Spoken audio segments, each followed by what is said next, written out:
नमस्कार दोस्तों, मैं आपका स्टार्टअप गुरु खोलूंगा वो राज जो कर दे आपके स्टार्टअप को शुरू। तो हो जाइए रेडी आज के स्टार्टअप सीक्रेट्स जानने के लिए मेरे साथ और फील करिए चेंज अपनी स्टार्टअप जर्नी में।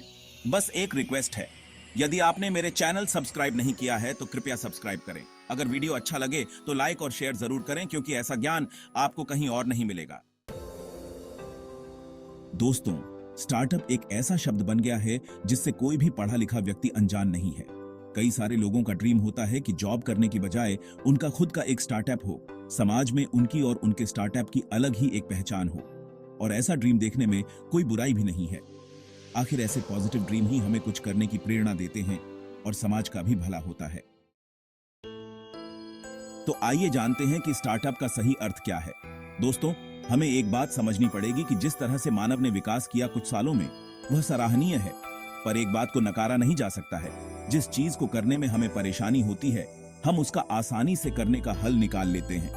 हम इसे ऐसे समझते हैं, आज से 200 साल पहले लोगों के ट्रेवल का माध्यम घोड़ा, ऊंट या बैलगाड़ी होती थी। इसमें समय भी अधिक लगता था, पर समय के साथ लोगों ने कार, ट्रेन और एरोप्लेन का आविष्कार किया। ठीक इसी तरह से मिडिल क्लास सोसाइटी कई बार कार से ट्रेवल करना चाहती है, पर कार खरीद नहीं सकती, तो ओला और उबर जैसी कंपनियां बनी। दोस्तों, मैं इन सब उदाहरणों के माध्यम से यह बताना चाहता हूं कि यदि समाज में कोई समस्या है और आपके पास कोई इनोवेटिव तरीका है जो इस समस्या को हल कर सकता है, वो भी अफोर्डेबल प्राइस में, तो welcome to the world of startup. यही एक परफेक्ट और प्रैक्टिकल परिभाषा है स्टार्टअप की, क्योंकि लोग प्रोडक्ट या सर्विस नहीं खरीदते हैं, वो अपनी प्रॉब्लम का सॉल्यूशन खरीदते हैं। और यदि आपके पास प्रॉब्लम का सॉल्यूशन है जो समाज के एक बड़े वर्ग की समस्या को हल कर सकता है, तो आप एक सफल स्टार्टअप खड़ी कर सकते हैं। दोस्तों, इन शॉर्ट स्टार्टअप की फाउंडेशन इनोवेशन पर बेस्ड होती है। वह इनोवेशन जो सोसाइटी की प्रॉब्लम को सॉल्व करने की काबिलियत रखता है। स्टार्टअप एक नई और छोटी कंपनी होती है जो किसी नए और अनोखे विचार को लेकर बाजार में आती है। इसका उद्देश्य तेजी से बढ़ना और एक बड़ी कंपनी बनना होता है। स्टार्टअप्स आमतौर पर किसी समस्या का समाधान ढूंढते हैं और नया उत्पाद या सेवा पेश करते हैं। स्टार्टअप्स की कुछ प्रमुख विशेषताएं होती हैं, जैसे कि नए और अनोखे विचारों पर आधारित होना, तेजी से बढ़ना और ज्यादा से ज्यादा ग्राहकों तक पहुंचना। इन्हें उद्यमी शुरू करते हैं जो नए विचारों पर काम करने का साहस रखते हैं। स्टार्टअप्स के पास शुरुआत में सीमित पैसे होते हैं और उन्हें आर्थिक जोखिम का सामना करना पड़ता है। ये अपने ग्राहकों की जरूरतों को समझने और उन्हें पूरा करने पर ध्यान देते हैं। साथ ही तेजी से बदलती स्थितियों के अनुसार अपने काम को बदलने का लचीलापन भी रखते हैं।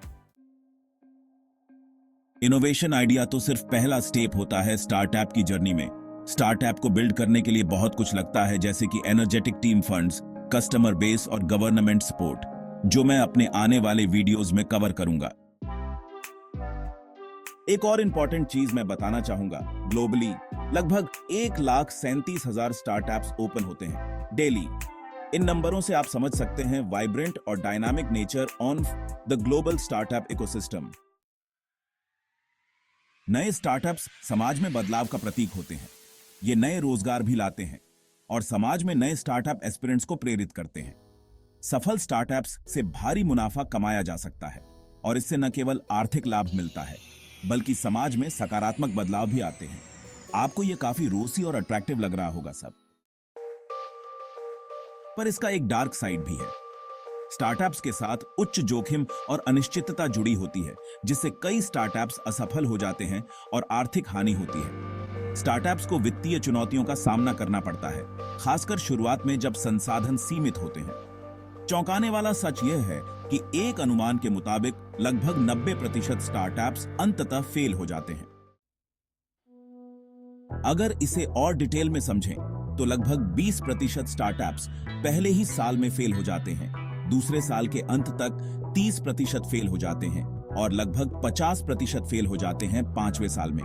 दोस्तों, इन सब चीजों से घबराने की जरूरत नहीं है।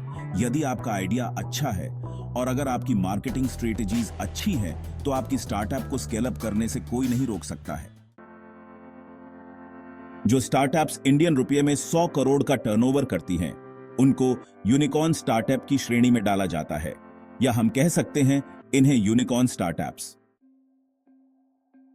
अंततः स्टार्टअप्स के अपने फायदे और नुकसान हैं। यदि आपके पास एक ठोस विचार है, उसे अमल में लाने का जुनून है और जोखिम सहने की क्षमता है, तो स्टार्टअप शुरू करना एक अच्छा विकल्प हो सकता है। उम्मीद है आपको इंस्पिरेशन मिली होगी आपकी स्टार्टअप जर्नी के लिए। दोस्तों, जल्द वापस आऊंगा एक और स्टार्टअप सीक्रेट के साथ। स्टे ट्यून्ड और बने रहिए अपने स्टार्टअप गुरु के साथ, क्योंकि स्टार्टअप की जर्नी नहीं है आसान। सपनों को सच करने का अरमान, हर मोड़ पर चैलेंजेस और खुला आसमान, कभी धूप, कभी छांव, कभी नई मुस्कान। स्टार्टअप की जर्नी नहीं है आसान।